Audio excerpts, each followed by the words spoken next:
नमस्कार, मैं हूं संतोष गंगवार। घड़ी में 6 बजने वाले और वक्त हो चला है 6 के 6 का, यानी ऐसा शो जिसमें बात होगी बिहार की हर बड़ी खबर की। बताएंगे देश दुनिया में क्या चल रहा है, बात लॉ एंड ऑर्डर की भी होगी, कारोबार से जुड़ी जानकारियां होंगी और खेल मैदान से लेकर मनोरंजन जगत में किन खबरों ने मचा रखी है सनसनी।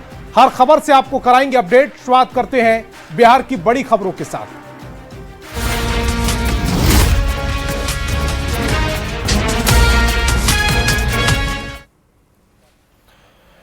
मुख्यमंत्री नीतीश कुमार के बेटे निशांत कुमार को राजनीति में लाने की चर्चा तेज हो गई है। जेडीयू के राष्ट्रीय कार्यकारी अध्यक्ष संजय झा के बयान के बाद अब पार्टी के अंदर जोर शोर से यह मांग उठने लगी है कि अब निशांत नेतृत्व करें और पार्टी में शामिल होकर कमान संभालें। सक्रिय राजनीति से दूरी बनाए रखने वाले निशांत कुमार को लेकर लगातार ये बात जेडीयू के गलियारों में चल रही है कि निशांत को अब राजनीतिक पारी की शुरुआत करनी चाहिए।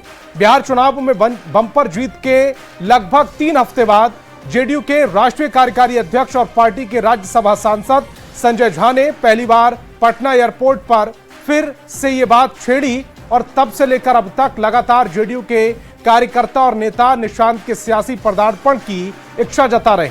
5 दिसंबर को संजय झा ने कहा कि हम सभी लोग चाहते हैं कि निशांत कुमार पार्टी में आए, हालांकि यह फैसला भी निशांत के हाथ में है।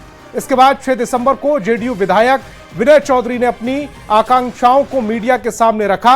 निशांत को अब आगे आकर पार्टी में शामिल होकर काम करना चाहिए और अब युवा जेडीयू के प्रदेश उपाध्यक्ष कृष्णा पटेल की कामना है कि निशांत पार्टी की कमान संभाले। पार्टी कार्यालय समेत पटना के अलग अलग इलाकों में पोस्टर लगाकर जेडीयू नेता यही संदेश पहुंचाने की कोशिश कर रहे हैं। जेडीयू में निशांत की एंट्री हो, इसको लेकर के लगातार आवाज़ उठाई जा रही है। जेडीयू के कार्यकर्ता और नेता जो है लगातार आवाज़ उठा रहे हैं और अब देखिए यहाँ पे एक पोस्टर भी लगा दिया गया है कि नीतीश सेवक मांगे निशांत। बिहार के अद्वितीय माननीय मुख्यमंत्री श्री नीतीश कुमार जी को ऐतिहासिक 10वीं बार मुख्यमंत्री शपथ ग्रहण कर वर्ल्ड बुक ऑफ रिकॉर्ड में शामिल होने पर चाचा जी को अनंत बधाई। अब पार्टी की कमान संभाले निशांत भाई। हालांकि निशांत जो हैं वो स्पष्ट कर चुके हैं कि अभी वो राजनीति में पूरे तौर पे सक्रिय नहीं होना चाहते हैं। नीतीश कुमार ने भी इस पर कुछ भी कहने से साफ इनकार किया था। अमित कुमार, न्यूज़ 18 पटना।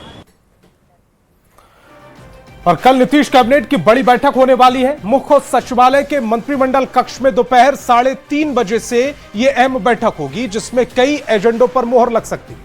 बैठक में मुख्यमंत्री नीतीश कुमार, डिप्टी सीएम सम्राट चौधरी और विजय कुमार सिन्हा, बिहार सरकार के मंत्री, विकास सचिव और अलग अलग विभागों के प्रधान सचिव शामिल होंगे।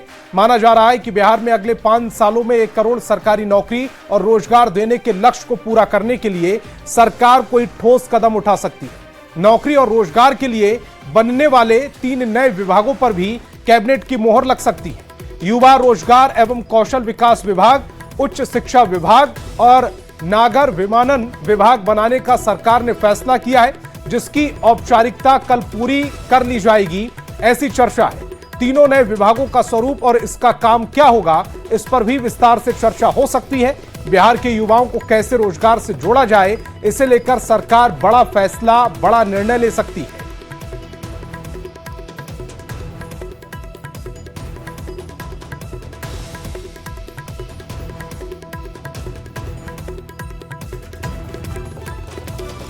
तो कल नीतीश कैबिनेट की यह बड़ी बैठक होने वाली है। मुख्य सचिवालय के मंत्रिमंडल कक्ष में दोपहर 3:30 बजे यह अहम बैठक होगी जिसमें कई एजेंडों पर मोहर लग सकती है। बैठक में मुख्यमंत्री नीतीश कुमार, डिप्टी सीएम सम्राट चौधरी और विजय कुमार सिन्हा, बिहार सरकार के मंत्री, विकास सचिव और अलग अलग विभागों के प्रधान सचिव इसमें शामिल होंगे। माना जा रहा है कि बिहार में अगले 5 साल में 1 करोड़ सरकारी नौकरी और रोजगार देने के लक्ष्य को पूरा करने के लिए सरकार कोई ठोस कदम उठा सकती है।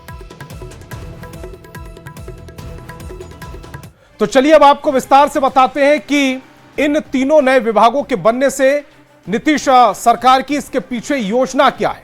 दरअसल बिहार चुनाव में सीएम नीतीश कुमार ने बिहार के युवाओं से वादा किया था, तो युवा रोजगार एवं कौशल विकास विभाग, तो युवाओं को उद्यमी बनाने का अवसर मिलेगा, इसमें नौकरी रोजगार दिलाने में मदद मिलेगी, ये सरकार ने वादा किया था युवाओं से और उसी को लेकर यह क्रियान्वयन हो सकता है। उच्च शिक्षा विभाग उच्च शिक्षा में गुणवत्ता पूर्वक सुधार के लिए, तकनीकी व्यावसायिक शिक्षा के विकास के लिए यह विभाग दिया जा सकता है। नागर विमानन विभाग की बात करें तो नए हवाई अड्डों के निर्माण में तेजी लाने के लिए, रोजगार और औद्योगिक वातावरण बढ़ाने के लिए यह तीनों विभागों की सौगात मिल सकती है। एनडीए की सरकार बनने पर 1 करोड़ युवाओं को सरकारी नौकरी और रोजगार दिया जाएगा, यह दावा किया था, वादा किया था एनडीए ने। इसी लक्ष्य को पूरा करने के लिए नीतीश सरकार युवा रोजगार एवं कौशल विकास विभाग बना रही है, ताकि युवाओं को उद्यमी बनाने का अवसर मिले और नौकरी रोजगार दिलाने में मदद मिले।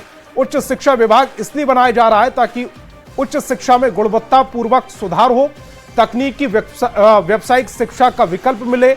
नागर विमानन विभाग इसलिए बनाया जा रहा है ताकि नए हवाई अड्डों के निर्माण में तेजी लाई जा सके। भविष्य में उड़ान योजना के तहत कई बड़े नए हवाई अड्डों का निर्माण होना है, इसीलिए नागर विमानन विभाग बनाया जा रहा है। इससे औद्योगिक वातावरण बढ़ेगा और रोजगार के नए मौके पैदा होंगे।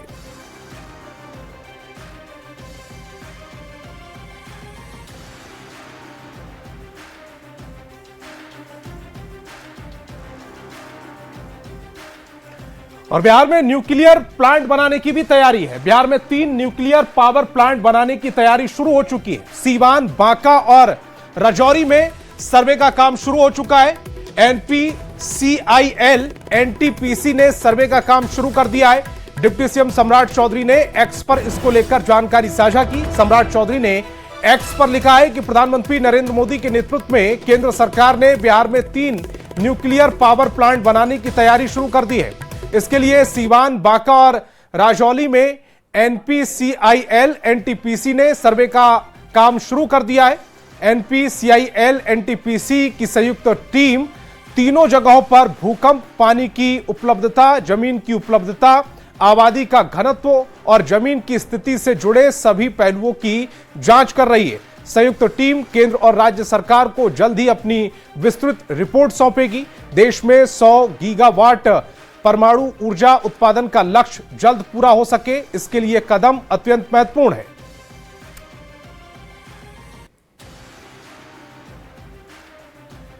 तो मुख्यमंत्री नीतीश कुमार आज बक्सर में नावानागर औद्योगिक क्षेत्र का उन्होंने दौरा किया। यहां उन्होंने प्लांट और बॉटलिंग पावर प्लांट के अलावा एथेनॉल यूनिट का निरीक्षण किया है। सबसे पहले उन्होंने वरुण बीवरेज लिमिटेड का निरीक्षण किया और अधिकारियों से बातचीत की। इस दौरान उप मुख्यमंत्री सम्राट चौधरी और स्थानीय विधायक मौजूद रहे। मुख्यमंत्री नीतीश कुमार ने नवानागर प्रखंड में बन रहे स्पेशल इकोनॉमिक जोन का भी हवाई भी किया। ये डुमराव अनुमंडल क्षेत्र के नवानागर प्रखंड में विकसित हो रहा है। मुख्यमंत्री नीतीश कुमार बक्सर को एक बड़े औद्योगिक हब के रूप में विकसित करने की महत्वाकांक्षी योजना के तहत नवानागर क्षेत्र में पहुंचे थे। बड़ी कंपनियां आएंगी और जैसा कि मैंने कहा, बिल्कुल इंडस्ट्रियल हब बनाने की तैयारी है, SEZ बनाने की तैयारी है और सारी मूलभूत सुविधाएं दी जाएंगी और पूरे इलाके का चतुर्दिक विकास होगा। और बिहार में नई सरकार के गठन के बाद BPSC की TRA-4 शिक्षक बहाली प्रक्रिया तेज हो गई। शिक्षा मंत्री सुनील कुमार ने बड़ा बयान देते हुए कहा कि सभी जिलों से रिक्तियों का ब्यौरा मंगाया जा रहा है और उसे BPSC को भेजने की प्रक्रिया जारी है। रोस्टर तैयार होने के बाद बहाली की औपचारिक शुरुआत होगी। मंत्री के मुताबिक जनवरी 2026 तक TRA-4 का नोटिफिकेशन जारी होने की संभावना है। इस बहाली में 27,000 से अधिक पदों पर प्राथमिक, मध्य विद्यालय और प्लस टू स्तर पर शिक्षकों की नियुक्ति की जाएगी।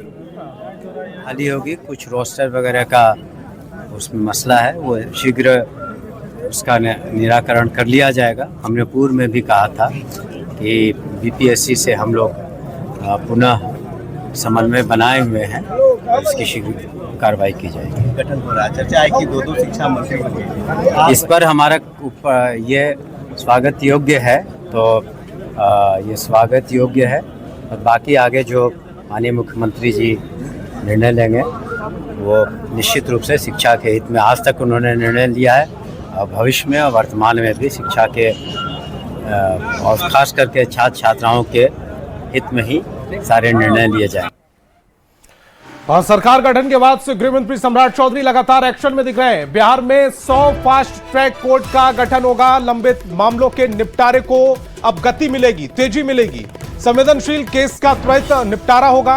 18 लाख से अधिक मामले लंबित हैं। फास्ट ट्रैक कोर्ट के लिए 900 नियुक्ति होंगी। तो बिहार में जल्द ही 100 फास्ट ट्रैक कोर्ट का गठन किया जाएगा। इससे लंबित मामलों के निपटारे में तेजी आएगी। बिहार के उप मुख्यमंत्री और गृह मंत्री सम्राट चौधरी ने कहा है कि राज्य में 100 फास्ट ट्रैक कोर्ट का गठन किया जाएगा। उन्होंने कहा कि इसकी स्थापना का मुख्य उद्देश्य लंबित मामलों का त्वरित निपटारा, न्यायालय का बोझ कम करना और संवेदनशील मामलों पर उचित ध्यान और समय देना है। उन्होंने कहा कि राज्य के विभिन्न कोर्ट में 18 लाख से अधिक लंबित मामले हैं। पटना में 8 फास्ट ट्रैक कोर्ट प्रस्तावित है और बिहार में 100 फास्ट ट्रैक कोर्ट की स्थापना की घोषणा का एनडीए नेताओं ने स्वागत किया है और कहा है कि यह निर्णय बिहार में कानून व्यवस्था को और मजबूत बनाने और न्याय व्यवस्था को तेजी लाने की दिशा में मील का पत्थर साबित होगा। यह बीजेपी और एनडीए की जीरो टॉलरेंस नीति का प्रमाण है, जो मुख्यमंत्री नीतीश कुमार जी के नेतृत्व में ही बिहार को अपराध मुक्त और विकासशील बनाने की प्रतिबद्धता को दर्शाता है। में भाजपा एनडीए की सरकार में माननीय गृह मंत्री सम्राट चौधरी जी ने जो 100 से फास्ट ट्रैक कोर्ट की स्थापना करने का निर्णय लिया है, जो कि बहुत बड़ा कदम है। यह न्यायिक गतिशीलता को बढ़ाएगा, आगे बढ़ाएगा और अपराधियों पर जो 18 लाख से अधिक मामले बिहार में लंबित हैं, उन मामलों को निपटाने में बिहार में तेजी आएगी। कानून व्यवस्था में तेज सुधार देखने को मिलेगा। अपराधियों और माफियाओं में भय पैदा होगा। निश्चित रूप से नीतीश कुमार जी के नेतृत्व में सम्राट चौधरी जी का एक बहुत ही प्रभावशाली और ऐतिहासिक कदम है बिहार में कानून का राज स्थापित करने के लिए।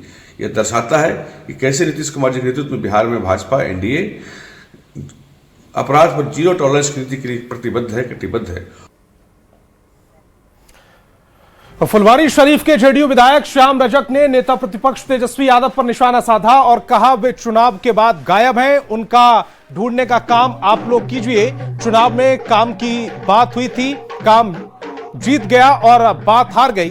उन्होंने मुख्यमंत्री नीतीश कुमार की उपलब्धियों का भी जिक्र करते हुए कहा कि नीतीश कुमार ने काम किया और 10वीं बार मुख्यमंत्री बनकर वर्ल्ड रिकॉर्ड भी बना दिया। वहीं बिहार राज्य अल्पसंख्यक कल्याण आयोग के अध्यक्ष रसूल बलियावी ने भी तेजस्वी यादव पर हमला बोला और सीएम नीतीश कुमार की जमकर तारीफ की और कहा कि अल्पसंख्यकों को सुरक्षा, सम्मान और विकास का भरोसा नीतीश कुमार ने ही दिया।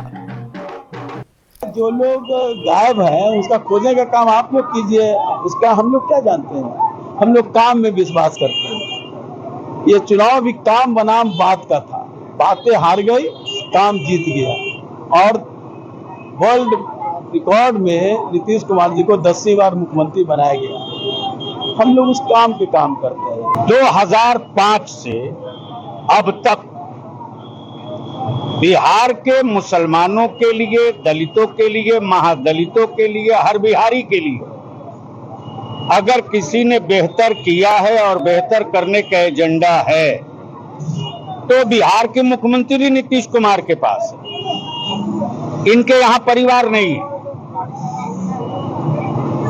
इनके यहाँ धर्म नहीं है, इनके यहाँ जात नहीं है, इनके यहाँ क्षेत्र नहीं है। विधानसभा से नेता प्रतिपक्ष तेजस्वी यादव के गायब होने पर मंत्री दिलीप जायसवाल ने तंज कसते हुए कहा कि विधानसभा में तेजस्वी यादव गायब हो गए।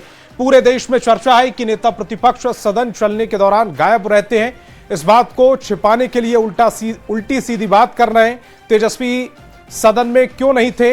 इस दौरान दिलीप जायसवाल ने कहा कि उद्योग विभाग अपना सहभागिता सबसे ज्यादा रोजगार देने में निभाएगा। विधानसभा में तेजस्वी यादव गायब हो गए तो पूरे देश के अंदर उनका छिछला लेदर होना शुरू हुआ कि नेता प्रतिपक्ष भी सदन जब चलता है तो गायब हो जाते हैं। तो इसी बात को छुपाने के लिए, डाइवर्ट करने के लिए ये उल्टी सीधी बातें अपना शुरू किए हैं, जिससे कि पुरानी बात खत्म हो जाए। पुरानी बात खत्म होने वाली नहीं है। नेता प्रतिपक्ष सदन में क्यों नहीं थे, पहले इसका जवाब दें। अब इसी बात को ढकने के लिए ये सारी बातें वो कर रहे हैं। और कांग्रेस के वोट चोरी के आरोप और एसआईआर के विरोध पर ग्रामीण विकास मंत्री श्रवण कुमार ने पलटवार किया। लखनऊ में श्रवण कुमार ने कहा कि जब उनकी सरकार बनती है तो वोट चोरी नहीं होती, लेकिन जब बीजेपी और सहयोगी दलों की सरकार बनती है तो वोट चोरी का आरोप लगाया जाता है। श्रवण कुमार ने एसआईआर पर विपक्ष को आंदोलन करने के बजाय उन लोगों की पहचान करने को कहा है जिनके नाम काटे जा रहे हैं। झारखंड में सरकार उनकी बनती है तो वोट की चोरी नहीं होती है, कर्नाटका में इनकी सरकार बन जाती है तो वोट की चोरी नहीं होती है। जिन राज्यों में भाजपा और भाजपा के साथ जो जिनका एलायंस है उनकी सरकारें बनती है तो वोट चोरी होती है, ईवीएम से जीन निकलने लगता है। नहीं, ये जो आंदोलन कर रहे हैं ना, उसकी बजाय लोगों का किनका नाम कट रहा है या कट गया है उनका नाम सामने खड़ा करना चाहिए।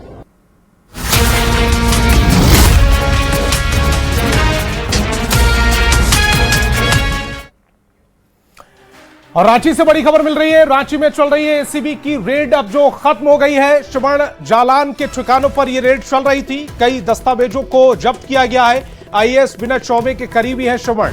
बड़ी खबर इस समय आपकी टेलीविजन स्क्रीन पर रांची से, जहां रांची में चल रही एसीबी की रेड खत्म हो गई है। श्रवण जालान के ठिकानों पर यह रेड की गई, कई दस्तावेजों को जब्त किया गया है। आईएएस विनय चौबे के करीबी है श्रवण, जिनके घर पर यह रेड चल रही थी। फिलहाल जो खबर आ रही है उसके मुताबिक एसीबी की रेड अब खत्म हो चुकी है। हालांकि श्रवण जालान के घर से कई जो दस्तावेज हैं उन्हें जब्त किया गया है। आईएएस विनय चौबे के करीबी माने जाते हैं श्रवण जालान, जिनके घर पर यह रेड चल रही थी।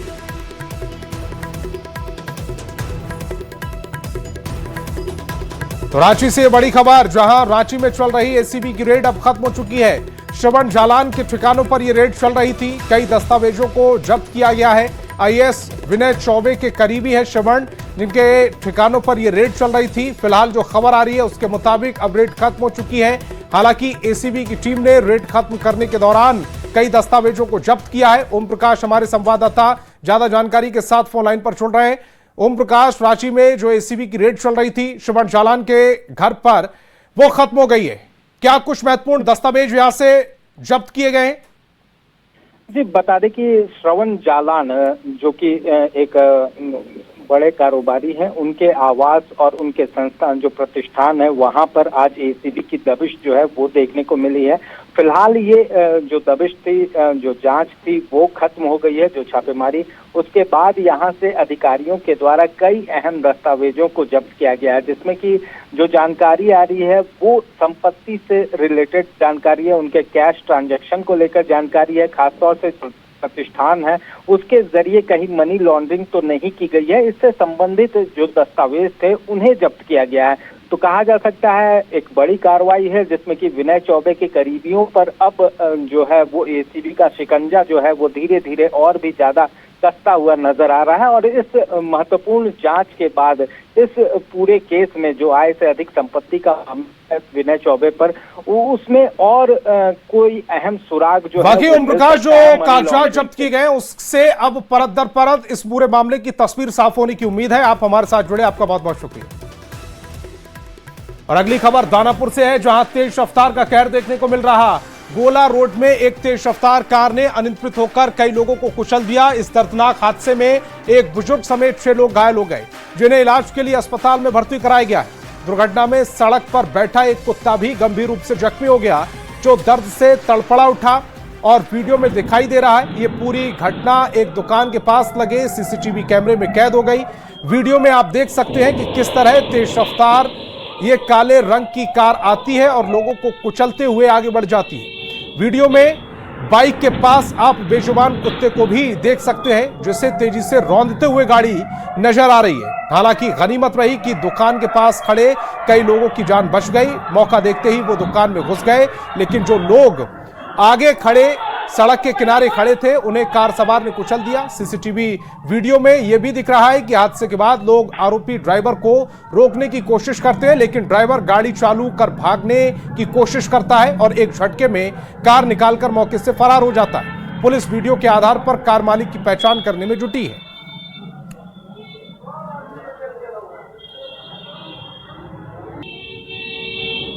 गोला रोड टी पॉइंट के पास एक चालक द्वारा तेजी और लापरवाही से गाड़ी चलाते हुए कुछ लोगों को धक्का मार दिया गया था, जिसमें एक व्यक्ति जिनका नाम चंसी राय था, उनकी मृत्यु पारस में इलाज के क्रम में हुई थी, जिनका परीक्षण कराया जा रहा है, तथा साथ ही साथ एक व्यक्ति पीएमसीएच में जख्मी में भर्ती हैं।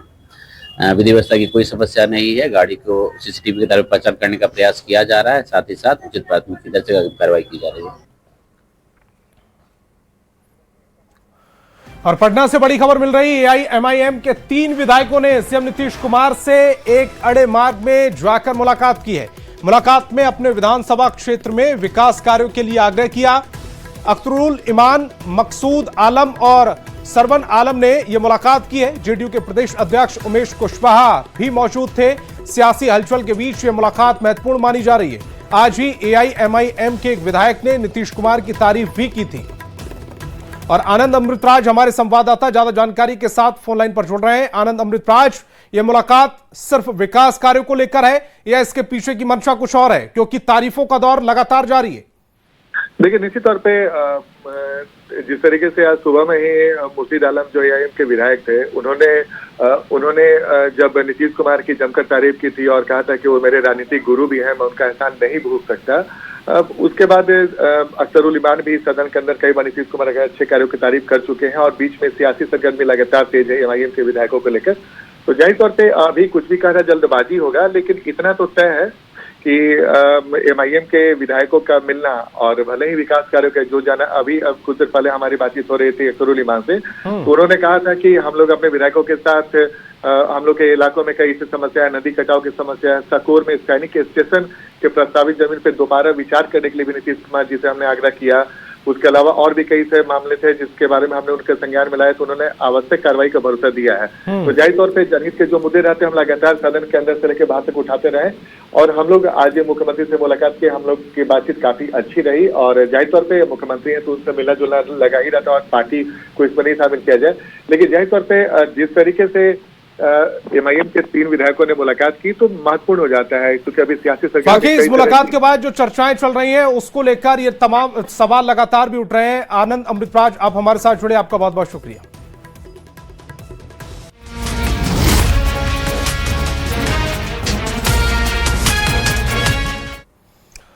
और अब बात देश की सबसे बड़ी एयरलाइन इंडिगो में बरकरार संकट की। लगातार 7वें दिन भी इंडिगो की सेवाएं पूरी तरह पटरी पर नहीं लौट सकी। सोमवार को भी दिल्ली, श्रीनगर, हैदराबाद, बेंगलुरु, अहमदाबाद एयरपोर्ट पर कई फ्लाइट्स कैंसिल हुई।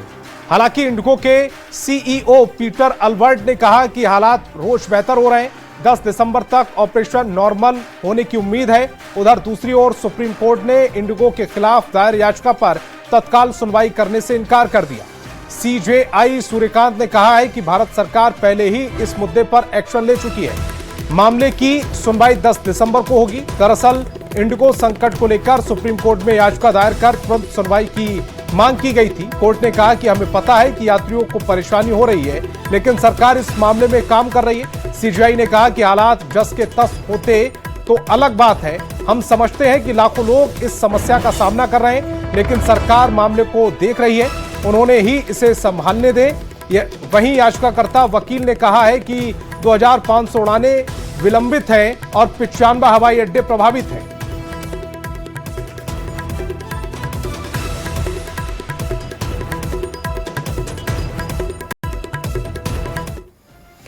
तो इस बुलेटिन में फिलहाल इतना ही। आप देखते रहिए न्यूज़ 18 बिहार झारखंड।